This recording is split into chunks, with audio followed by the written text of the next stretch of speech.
सुप्रभातम। आज के संहिता वाचन को शुरुआत करते हैं। ओम त्र्यंबकम यजामहे सुगंधिम पुष्टिवर्धनम उर्वारुकमिव बंधनात् मृत्युर्मुक्षीयमामृतात्। चरक संहिता चिकित्सा स्थान गुल्म चिकित्सा अध्याय पढ़ते हुए हम लोग गुल्म निदान पढ़ रहे थे। निदान स्थान तीसरा अध्याय गुल्म निदान। और उसमें कल हमने वातज गुल्म के निदान पढ़े। और उसमें विशेषतः कर्षण न कर्षितो व्यक्ति, ये कंडीशन आई कि किसी कारणों से अगर कर्षित हुआ व्यक्ति वातलम आहारम आहरति, तो वातल हेतुओं का अगर सेवन करता है तो, या फिर उसके साथ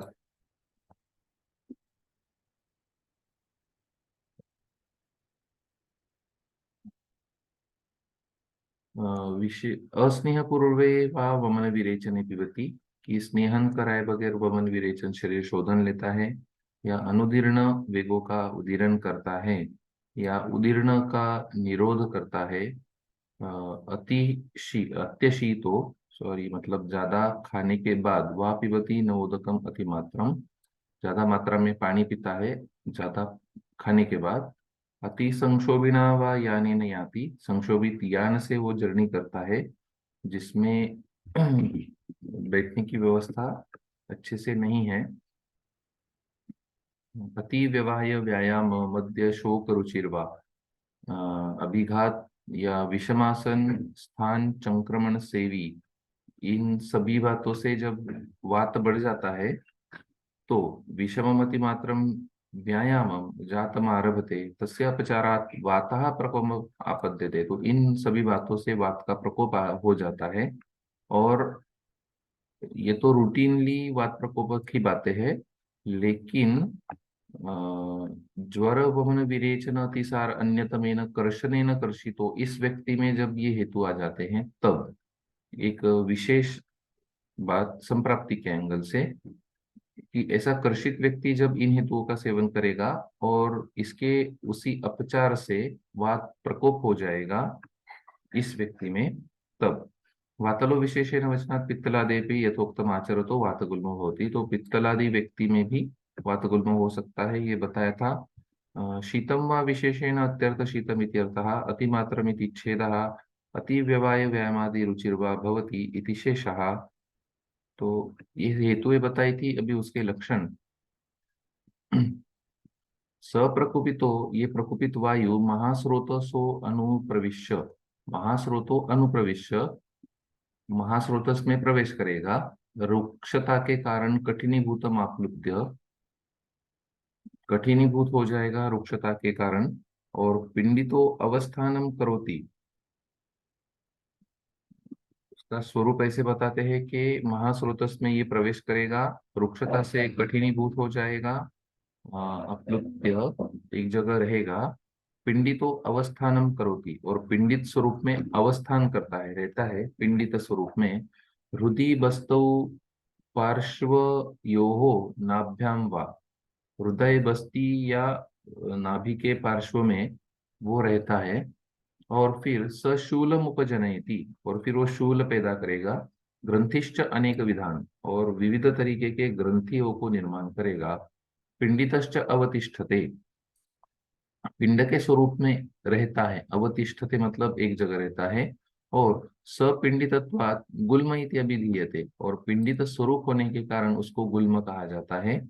समूह आधमति, तो आगमन मतलब पल्सेशन बीच बीच में होता है। मुंह अल्पत्वम आपद्यते, बीच में ही छोटा हो जाता है साइज में।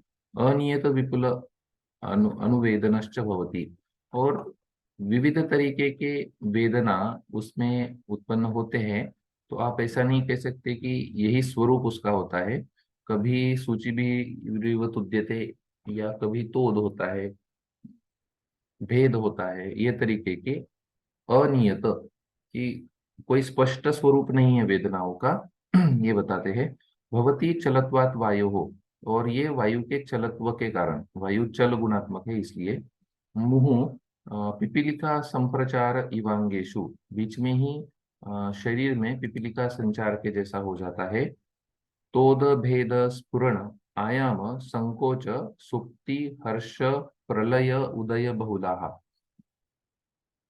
तो वेदना जैसे बताया था, अनियत विपुल अनुवेदनाश्च, अणु मतलब छोटी छोटी विविध तरीके की, वैसे ही तोद भेद स्फुरण आयाम संकोच सुप्ति हर्ष प्रलय उदय बहुलाहा, मतलब increase and decrease of symptoms, ये होगा हर्ष प्रलय और उदय में। तदातुरः शुच्यैव शंकुनेव च अभिसंविद्धम आत्मानं मन्यते, तो सूची से चुभा या जा रहा है ऐसा उसको लगता है। अपिच दिवसांते ज्वर्यते, और दिवस के अंत में उसको ज्वर आता है। शुष्यति चास्यस्यम, उसका अस्य शोष होता है। उच्छ्वासश्च उपरुद्यते, उच्छ्वास जो बाहर आने वाला है, एक इंस्पिरेशन और एक्सपिरेशन, एक्सपिरेशन का अवरोध। रुष्यन्ति चास्य रोमाणि, रोमहर्ष होगा वेदनायाः प्रादुर्भावे, जब वेदना का प्रादुर्भाव होता है तब उसको रोमहर्ष होता है। प्लीहा आटोप अंत्रपूजन अविपाक उदावर्त अंगमर्द मन्या शीर शंख शूल ब्रघ्न रोगाश्चैनम उपद्रवंती, और उसको इतने रोगों का उपद्रव होगा, इनमें से कोई भी, लेकिन उपद्रव स्वरूप आपको प्लीह, प्लीहा रोग मतलब प्लीहा वृद्धि, आटोप मतलब सशब्द अंतर पूजन होता है, और ऊर्ध्व और अधो प्रवृत्ति होती है उसमें आटोप में। अंतर पूजन आतो में आवाज, अविपाक उदावर्त अंगमर्द मन्याशूल शिरशूल शंखशूल, ब्रघ्न रोग मतलब हर्निएशन जैसा, ये सभी उपद्रव स्वरूप उत्पन्न होते हैं। और कृष्ण अरुण परुष त्वक नख नयन वदन मूत्र पुरुषश्च भवति, और इन सभी शरीर भावों में कृष्ण और अरुण वर्णता हो जाती है। निदानुक्तानि चास्य नोपशेरते विपरीतानि च उपशेरत इति वातगुल्मः, निदानुक्त भावों से उसको उपशय नहीं मिलता है और विपरीत से उपशय मिलता है, ये बताया। तो रौक्षात् कठिनीभूतम् इति महास्रोतो विशेषणं तच्च प्रकुपितस्य वायोः रौक्षेण तथा उक्त्वा ज्वरकर्शनादि हेतुकृताच्च रौक्षात् कोष्ठस्य कठिनत्वम् उपपन्नम्। तो पहले जैसा बताया था कि कर्षितस्य, कर्षित मतलब इन कारणों से जो कर्षित व्यक्ति है ऑलरेडी, कर्षणेन कर्षितो, व्याधियों से या पंचकर्मादि से या अतिसार से कोई भी, तो उस कंडीशन में जो महास्रोतस की अवस्था थी और उसमें ये प्रकुपित वायु आया, इसलिए महास्रोतस में जो रुक्षता थी उसके कारण उसको कठिनत्व आ गया। तो रुक्षता से वायु प्रकोप और रुक्षता से कोष्ठ में कठिनत्व को प्राप्त होना। आप्लुत्ते इति व्याप्य, मतलब वो वहां रहता है, उस एरिया को व्याप लेता है। कोष्ठमेव मतलब कोष्ठ ही। अन्यत्रापि उक्तम अप्लुतम मारुतेनेह शरीरम यस्य केवलम, जिसका शरीर पूरा मारुत ने व्याप्त किया हो, इंद्रिय स्थान अध्याय 10 में इति अप्लुतम व्याप्तम इति अर्थः, तो अप्लुत का मीनिंग आपको व्याप्त लेना होगा। यदा तु रौक्षात् कठिनीभूत इति पाठः तदा वातविशेषणं वातस्य कठिनत्वम् अत्यर्थं प्रकोपेन घनत्वमेव बोद्धव्यम्। तो जब रौक्षात् कठिनीभूतम ऐसा कहा जा रहा है तो क्या समझना है, वातस्य कठिनत्वम अत्यर्थम, वात ही है वो, लेकिन हार्ड है, कठिनत्वम अत्यर्थम, किन कारणों से, प्रकोपेन घनत्वमेव, और प्रकोप के कारण घनत्व भी आ गया उसमें। तो वात का इस तरीके का कठिन भूत स्वरूप जो हार्ड स्टोन लाइक फील हो और घनता उसमें हो, ये बात बताते हैं। तो पिंडित इति कुंडली भूता, मतलब एक तरीके के सर्कल सर्कल होकर बैठता जा रहा था, इस तरीके से। नाभ्याम वा इति छेदः पिंडितश्च इति द्वितीय पिंडित शब्देन मांसात् युत् मांसात् युत् तुण्डनेन गुल्म प्रदेशस्यापि पिंडितत्वम् उच्यते। दो बार पिंड शब्द आया तो गुल्म प्रदेश में भी पिंडी तत्व आएगा। पूर्वेन पिंडित शब्देन तो वायु पिंडितत्व न पौनरुक्तम। तो वायु का पिंडित स्वरूप है और गुल्म भी पिंडित स्वरूप है, इसलिए दो बार आया। अ, जैसे कहा कि वायु महासुतो अनुप्रविश्य रोक्षात कठिनीभूतम आप्लुत्य पिंडितो अवस्थानं करोति हृदि वस्तु पार्श्वेन वा शूलमुपजनयति ग्रंथिश्च पिंडितश्च अवतिष्ठते। पिंडितो अवस्थानं करोति और पिंडितश्च अवतिष्ठते। तो वायु पिंडित होकर अवस्थान करता है, ये पहला मीनिंग है। और दूसरा, गुल्म का स्वरूप पिंडित हो गया, ये बताते हैं। तो इसलिए पुनरुक्ति नहीं है। अनेक विधानम विधानानि इति छेदः ग्रंथिश्च अनेक विधानान दीर्घ वृत्त स्थूलादि भेदेन भिन्नान। तो दीर्घ होगी, वृत्त होगी और स्थूल होगी, शेप्स वेरिएशन है, वो बताते हैं। पिंडितत्वात् गुल्म इति उच्यते इति अनेन लतादि गुल्म सादृश्य निबंधनाम गुल्म संज्ञाम दर्शयति। तो पिंडित तत्व के कारण उसको गुल्म कहा गया। आधमति मतलब विस्तारी भवति, बड़ा हो जाता है, साइज इंक्रीज हो जाती है। अनियत विपुल अनुवेदना इति कदाचित विपुल वेदनाः कदाचित अल्प वेदनाश्च नियमेन भवति। वेदनाश्च अनियमेन भवति, कोई रूल नहीं है, कभी भी पेन इंक्रीज हो जाएगी, कभी भी पेन डिक्रीज हो जाएगी। अत्रैव हेतुमाह चलत्वात् वायु इति।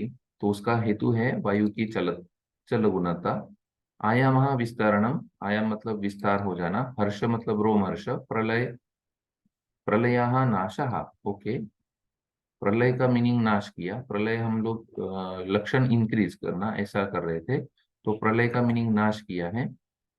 हम्म,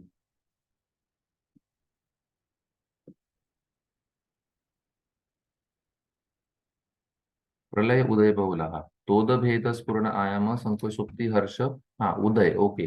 प्रलय मतलब उसका प्रलय, डिसीज का, गुल्म का, और उदय मतलब गुल्म का उदय। तो ठीक है, प्रलयः नाशः और उदयः जन्मः। ठीक। स्फुरणादीनां जन्मनाशो बहुधा भवत इत्यर्थः। स्फुरणादीनां जन्मनाशो बहुधा भवति इत्यर्थः। अत्रापि चलत्वम् एव वायुः हेतुबोद्धव्यः। रुष्यन्ति चास्य रोमाणि इति वेदना प्रादुर्भावे प्रतिनियमेन स्फुरणादौ तु हर्षो विनापि वेदनाम् इति ज्ञेयम्। तो इसके हर रोमहर्ष कब होता है कि वेदना प्रादुर्भावे होता है, प्रतिनियमेन। स्फुरणादौ तो हर्षो विनापि वेदनाम् इति ज्ञेयम्।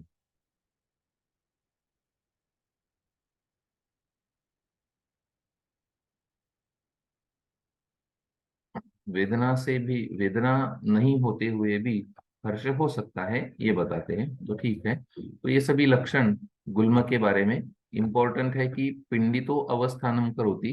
तो जितने भी स्टोन्स है वो इस में आ सकते हैं, सोच सकते हैं उस बारे में।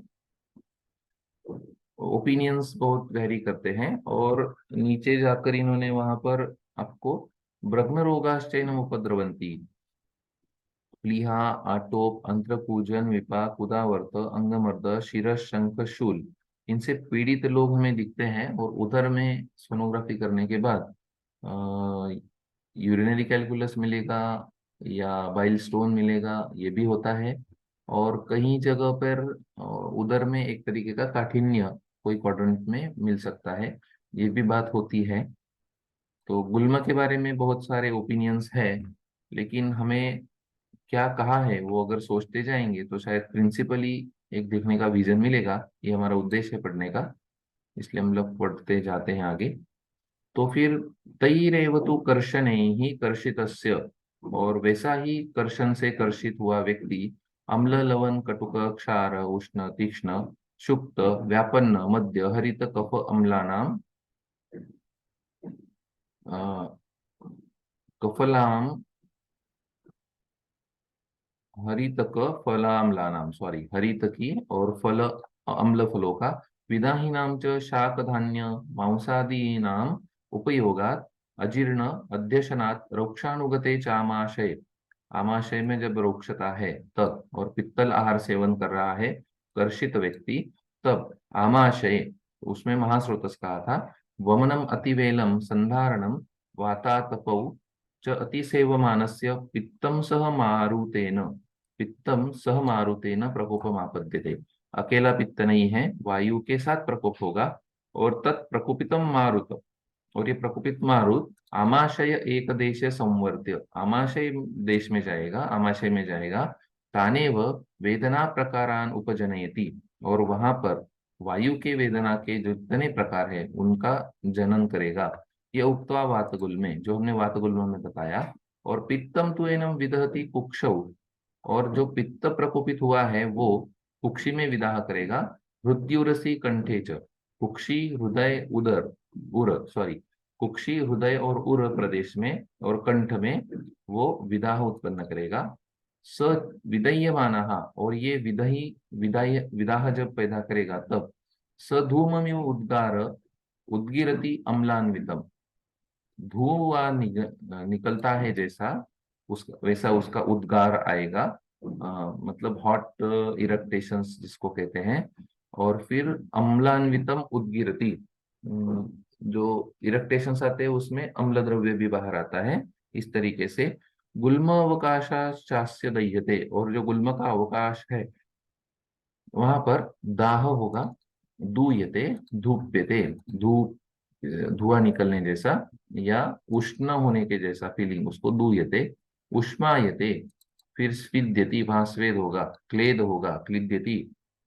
शीतल इव स्पर्शासहो अल्परोमांचश्च भवन्ति, शिथिल इव स्पर्शासहो, स्पर्श को सहता है, और अल्प रोमांच, वहां पर वेदना प्रादुर्भाव के समय रोमांच था, यहाँ पर अल्प रोमांच भवति।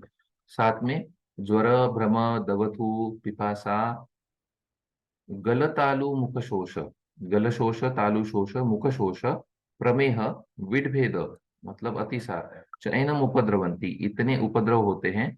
हरित हारिद्रत्व नख नयन वदन मूत्र पुरीशश्च भवति, इनमें ये वर्णता, हरित हरिद्र वर्णता। निदानोक्तानि चास्य नोपशेरते विपरीतानि उपशेरत इति पित्तगुल्मः। तो ये पित्तगुल्म हुआ। ये तरीके से इंपॉर्टेंट है कि सिर्फ पित्त प्रकोप नहीं है, पित्त के साथ वात प्रकोप है। वात का आमाशय देश में जाना है, और पित्त का कुक्षी हृदय उरसी कंठे विदह्यमानः, और गुल्म प्रदेश में पित्त और वात की लक्षण साथ में मिलते हैं। तो रोक्षानुगते च आमाशय इति रुक्षण हेतु भी रुक्षीकृते, रुक्षण के हेतु से जो आमाशय रुक्षीभूत हो गया है वो। और रोक्षानुगते च आमाशय सति वमनम सेवमानस्य इति योजनीयम। तो रुक्षीकृत आमाशय में अगर कोई वमन का सेवन करता है, तो एक्चुअली वमन में हम लोग उत्क्लेश कराते हैं, उसको स्निग्धता लाते हैं, स्नेहन से स्निग्धता लाते हैं, और पहले दिन उत्प्लेशक आहार कराते हैं। तो आमाशय में आपको दोष अच्छे से मिलते हैं, और फिर वमन फलद्रूप होता है। लेकिन जब आमाशय ही रुक्ष है और आप वमन दे रहे हो, तो उस तरीके की कंडीशन समझिए, ये बताते हैं। तो रोक्षानुगते च आमाशय वमनम अतिवेलम, अतिवेलम मतलब ज्यादा मात्रा में होता है। आमाशय एक देश संवर्ते अतिवचनात् पित्तगुल्मस्य कफगुल्मस्य च बस्ती स्थानम न भवति इति दर्शयति। पित्त और कफगुल्म का स्थान बस्ती नहीं होता है, मतलब पित्तगुल्म का स्थान आमाशय होता है, ये बताते हैं। वचनम ही नाभिस्तनांतर जंतु हो आमाशय इति स्मृतः, विमानस्थान अध्याय 2 में आमाशय का डेफिनेशन दिया है कि नाभि से लेकर स्तन तक जो एरिया है व्यक्ति का, उसको आमाशय कहा जाता है। इति वातगुल्मस्य तु बस्तिरपि स्थानं भवति, वातगुल्म का तो बस्ती भी स्थान है। अतएव तत्र सामान्येन महास्रोत इति कृतम। तो इसीलिए वहां पर महास्रोतस ये वर्ड इस्तेमाल किया। महास्रोतो ग्रहणेन तो बस्तिरपि गृह्यते, तो महास्रोतस बताने के बाद बस्ती भी उसमें इंक्लूड हो गया।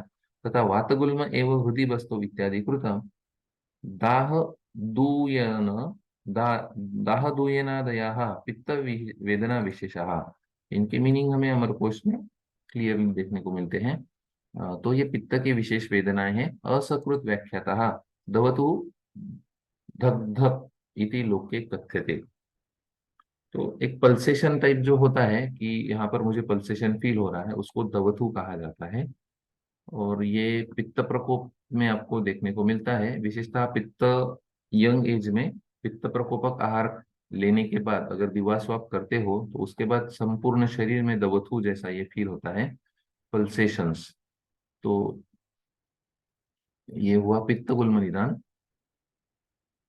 और अभी कफ गुल्म निदान बताते हैं। तैरेव तु कर्षण ही कर्षितस्य, तो यहाँ पर भी कर्षित ही व्यक्ति है, मतलब प्राइमरी क्राइटेरिया कर्षित, कर्षण होना है। और उसके बाद वो जिस तरीके के दोषों का सेवन करेगा उस तरीके के गुल्म की उत्पत्ति होगी। तो कर्षित व्यक्ति ने कोई साहस नहीं करना है, ये बताते हैं। तो कर्षित व्यक्ति जब साहस करने जाता है तब वो गुल्म को प्राप्त हो जाता है। कर्षितस्य अत्यशनात् अतिस्निग्ध गुरु मधुर शीत अशनात् पिष्ट इक्षु क्षीर तिल माश गुड़ विकृति सेवनात्। पिष्ट की विकृति, इक्षु की विकृति, क्षीर की विकृति, तिल की विकृति, माश की विकृति, इनके सेवन से मंदक, दधी का मंदक, मद्य अतिपानात्, हरितक अति प्रणयनात्, अनुप औदक ग्राम्य मांस अतिभक्षणात्, संधारणात्, बुभुक्षस्य, बुभुक्षा का संधारण कर रहे हो, क्षुधा वेग का धारण कर रहे हो, अति प्रगाढ़ उदपानात्, ज्यादा विस्कस पानी पी रहे हो, गाढ़ प्रगाढ़। ओके। संक्षोभणाद्वा शरीरस्य श्लेष्मासह मारुतेन प्रकोपम आपद्यते, और इस इन सभी हेतुओं से शरीर में कफ के साथ मारुत का प्रकोप हो जाता है। तम प्रकोपितम मारुतम आमाशय एक देशे संवर्त्य, और ये भी यहाँ पर भी वात आमाशय देश में ही आ रहा है। तानेव वेदना प्रकार उपजनयति, वात के सभी वेदना प्रकार की उत्पत्ति वहां करेगा। यह उक्त्वा वातगुल में श्लेष्मा तु अस्य, और इसका जो श्लेष्मा होगा वो शीत ज्वर, अरोचक, अविपाक, अंगमर्द, हर्ष, हृद्रोग, छर्दी, निद्रा, आलस्य, स्थैमित्य, गौरव, शिरो अभितापान उपजनयति, ये सभी लक्षण कफ निर्माण करेगा। अपिच गुल्मस्य, और ये जो गुल्म होगा वो स्थैर्य, गौरव, काठिन्य, अवगाढ़ सुप्तता, तो वो स्थिर होगा, गुरु होगा, कठिन होगा। तथा काश श्वास प्रतिष्ठायां राजयक्ष्माणं चति प्रवृद्धाः श्वैत्यः नख त्वं नख नयन वदन मूत्र पुरुषेषु उपजनयति, और ये तरीके से काश श्वास प्रतिष्ठाएं राजयक्ष्मा इनकी उत्पत्ति करेगा। श्वैत्य सभी शरीर में उत्पन्न करेगा। त्वचा, नख, नयन, वदन, मूत्र और पुरुष में।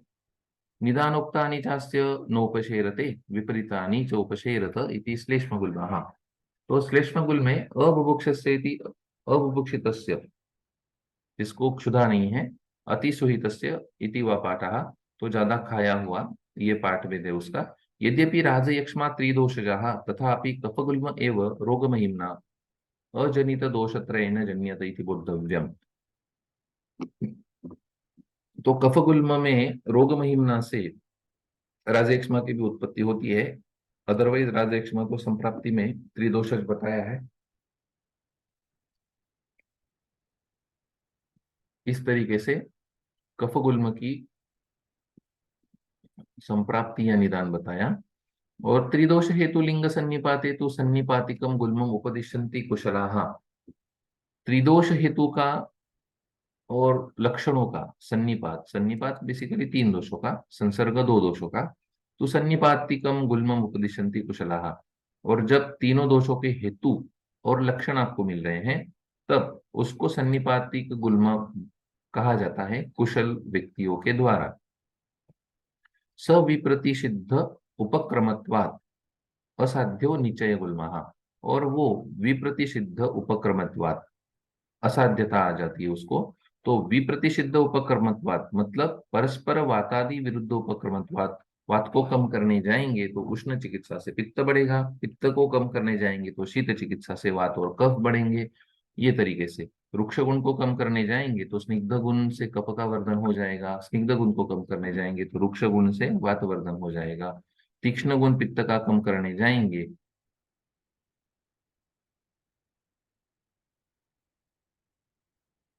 इस तरीके से। यह च विप्रतिषिद्ध उपक्रमत्वम विकृति विषम सन्निपातेन बोद्धव्य, तो ये विकृति विषम समवाय है, प्रकृति समसमवाय नहीं होता है यहाँ पर। क्योंकि दो एक साथ आ जाने के बाद या तीन दोष एक साथ आ जाने के बाद जो उनका एक्सपेक्टेड आउटपुट होता है, दो 1+1=2, वैसा वो बिहेव नहीं करते हैं। विकृति विषम समवाय में क्या होगा कि जो एक्सपेक्टेड नहीं है वो भी रिजल्ट वहां आएगा। जैसे हमने ज्वर में देखा था, द्वंद्व ज्वरों में देखा था कि वो तीसरे दोष के एरिया में जाकर बैठते हैं। वात और पित्त अगर प्रकोपित होते हैं तो वो कफ के एरिया में जा रहे हैं। ये तरीके से जो एक्सपेक्टेड नहीं होता है, ऐसे भी लक्षण वहां पर आपको निर्माण देखने को मिलते हैं। नहीं,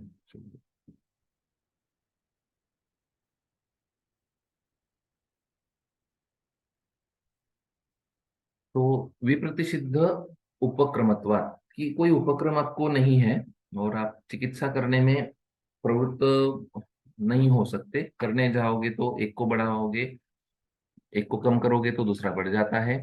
ये तरीके से उसको निचय गुल्म कहा गया।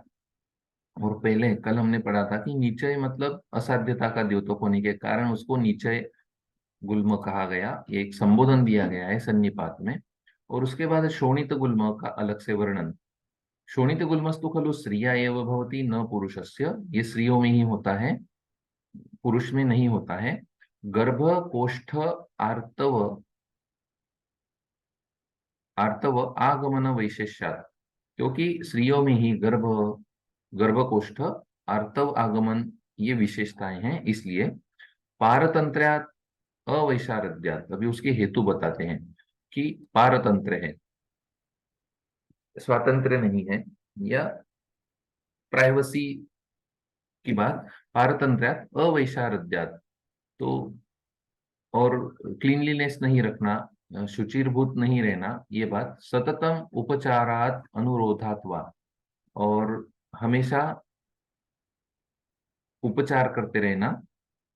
वेगान उदीर्णान उपरुंध्यता, उदीर्ण वेगों को भी रोक दिया जाता है, काम में होते हैं तो। आम गर्भे वा अपि अचिरपतिते अथवा अचिर प्रजाताया ऋतौ वा वातक प्रकोपनानि आसेवमानायाः शीघ्रं क्षिप्रं वाताः प्रकोपम आपद्यते। तो आमगर्भ या अचीरपतिते, अभी अभी गर्भस्राव या गर्भपात हुआ है, या अचीर प्रजाताया मतलब सूती का परिचर्या, आफ्टर डिलीवरी, वहां पर अगर ऋतुवा मतलब रजस्वला परिचर्या में, इनमें से कोई भी स्टेज में अगर वात प्रकोपनानी आसेवमानाया, तो वात प्रकोपक आहार अगर सेवन हो जाता है तो बताते हैं शोणित गुल्म, और हेतु बता रहे हैं वात के। क्षिप्रम वाता प्रकोपम आपद्यते, तो वहां पर वात प्रकोप ही हो रहा है, ये बात। लेकिन वात गुल्म में जो हेतु बताए वो कर्शनेन कर्षित व्यक्ति के बारे में बताया था। और यहाँ स्त्रियों में विशेषतः रजस्वला परिचर्या, सूतिका परिचर्या, और गर्भस्राव के बाद भी आयुर्वेद प्रैक्टिशनर्स बताते हैं कि वो भी सूतिका परिचर्या ही वहां पर फॉलो होनी चाहिए गर्भस्राव में। और ऐसे अवस्थाओं में अगर स्त्री के द्वारा वात प्रकोप आहार सेवन हो जाता है तो उसका वात प्रकोप हो जाता है। सप्रकुपितो योनिमुखम अनुप्रविश्य आर्तवम उपरुणद्धि, आर्तव का अवरोध कर देता है। मासी मासी तद आर्तवम उपरुध्यमानम, और हर महीने में आर्तव का जो उपरोध हो गया, मतलब जो प्रवर्तन होना था वो नहीं हुआ, और वहीं पर रोक कर कुक्षिम अभिवर्धयति, कुक्षी में वर्धन को प्राप्त होता है। तस्याहा, उसमें शूल कास अतिसार छर्दी अरोचक अविपाक अंगमर्द निद्रा आलस्य स्थैमित्य कफ प्रसेका समुपजायन्ते, ये सभी उपद्रव या लक्षण, कास अतिसार छर्दी अरोचक अविपाक अंगमर्द निद्रा आलस्य स्थैमित्य और कफ प्रसेक, वात का प्रकोप है, और कफ प्रकोप के भी लक्षण साथ में बताए हैं। समुपजायन्ते स्तनयोश्च स्तन्यम, स्तन्य का भी प्रवर्तन होता है। ओष्ठयोः स्तनमंडलयोश्च कार्ष्ण्यम, प्रेगनेंसी के जैसे साइंस होते हैं वो है ये। ओष्ठयोः स्तनमंडलयोश्च कार्ष्ण्यम अत्यर्थम ग्लानिश्चक्षुषोः, चक्षुओं में ग्लानि, मूर्छा, उल्लास, दोहदाह, दौरुद लक्षण उत्पन्न हो जाते हैं। श्वेतुश्च पादयोः, गर्भ धारणा के समय पैरों में शोथ उत्पन्न होता है, वैसे ही लक्षण लगभग एक गर्भ के लक्षण ही उत्पन्न करता है। ईशत च उद्गमो रोमराज, रोमराजी का उद्गम। योन्याश्च अटलत्वम, अपि च योन्यः दौर्गन्ध्यम् आस्रावश्च उपजायते। दुर्गंधयुक्त स्राव केवलश्च अस्या गुल्म पिंडित एव स्पंदते। और ये जो गुल्म था पिंडित होता है और स्पंदते मतलब पल्सेशंस फील होते हैं। ताम गर्भा, ताम गर्भा गर्भिणी मित्याहुर्मूढ़ा, और उसको गर्भिणी कहते हैं मूढ़ लोग। पहले लास्ट श्लोक में विद्वान का संबोधन आया था, कुशलाहा, और यहाँ मूढ़ा, ये दो संबोधन आए हैं। तो हमें कुशला की कैटेगरी में जाना है, इसलिए हम लोग पढ़ रहे हैं। तो मूढ़ लोग उसको गर्भिणी कहते हैं क्योंकि लक्षण इस तरीके से उत्पन्न हो जाते हैं। और गर्भ में और शोणित गुल्म में भेद करना हमें समझना होगा। तो उसके लिए टीका में बताते हैं, शोणित गुल्मे श्रिया एव इति वचनात् न पुरुषस्य इति लब्धे पुनर्न पुरुषस्य इति वचनम स्पष्टार्थम। पुरुष में हो ही नहीं सकता। गर्भार्थः कोष्ठो गर्भकोष्ठः तस्मिन् गर्भकोष्ठे य आर्तवस्य आगमन रूपो विशेषो रक्तगुल्म कारणं स स्त्रिया एव भवति। तेन एवं रूपम आर्तव प्रतिबंधजन्यः शोणितगुल्मः पुरुषस्य न भवति। गर्भ के लिए जो कोष्ठ है गर्भाशय, उसको गर्भार्थ कोष्ठ कहा जाता है, और वहां पे आर्तव का आगमन होता है मासी मासी रजस्वी नाम के स्वरूप में। तो वो पुरुष में तो नहीं होता है, इसलिए।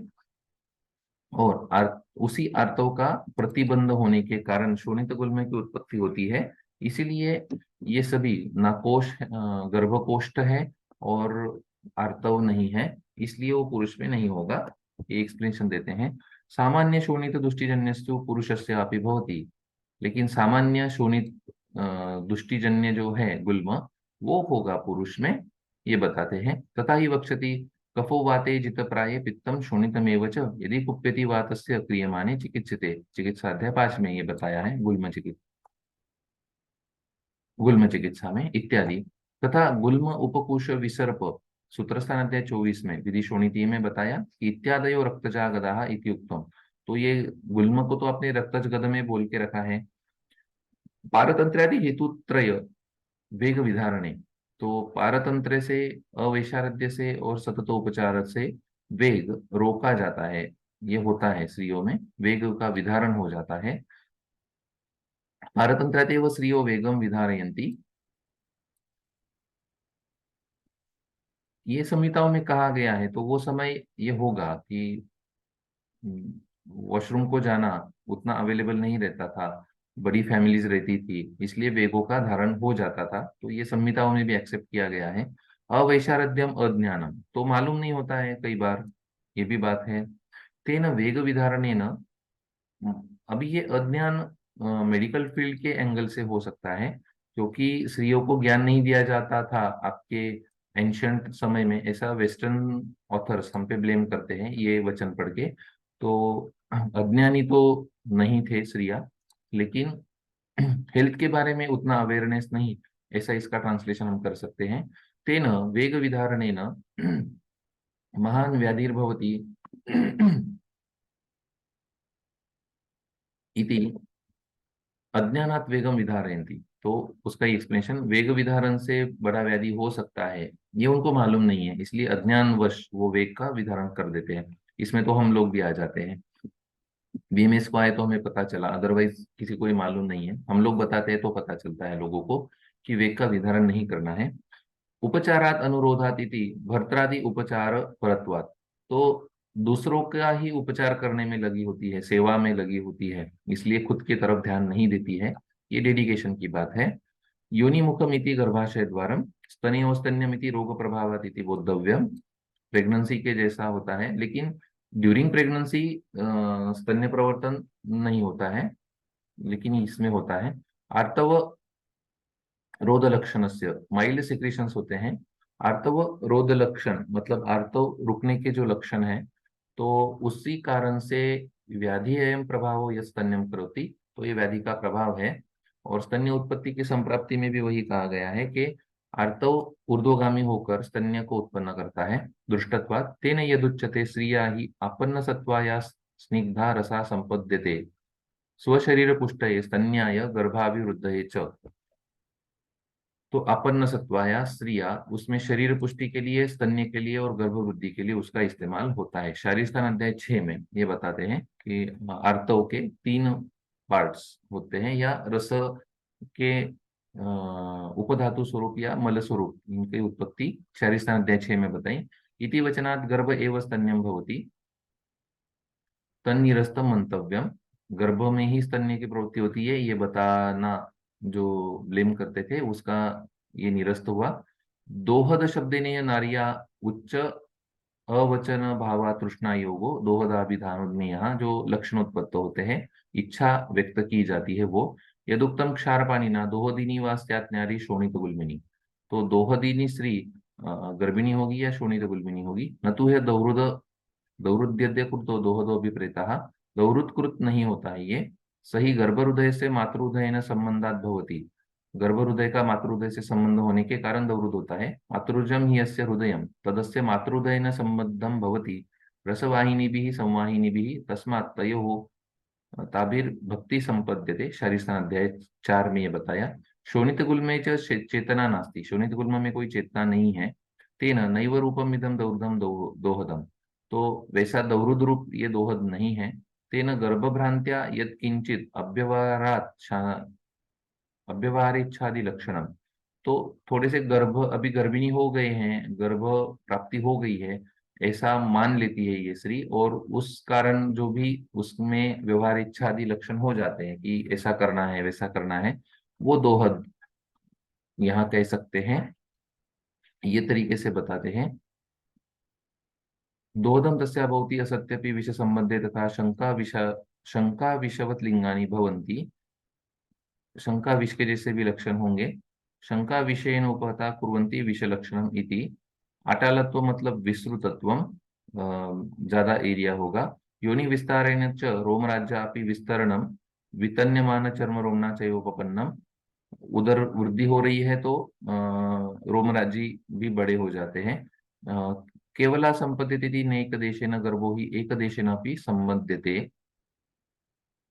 स्पंदते पल्सेशन तेन इति तत्लक्षणम गर्भ शंका व्यावर्तकम, और इसीलिए गर्भ की शंका हो जाती है। जैसे हमने रक्तगुल्म में भी बताया है कि वो समगर्भ लिंग होता है। मासे व्यतीते दशमे चिकित्सा, तो रक्तगुल्म में हमने बताया कि 10वें महीने में इसकी चिकित्सा करनी है क्योंकि शंका वहां क्लियर होगी 9 महीने के बाद। चिकित्सा अध्याय 5 में तद अनुपपन्नम ये तो गर्भात विशिष्टम पिंडितस्य स्पंदनम विद्यत एव नवत्वम सुख साध्यत्वम हेतुनोक्तम। तो और है, हमारा टाइम जा रहा है तो यहाँ रुक जाते हैं आज, कल इसको कंटिन्यू करेंगे।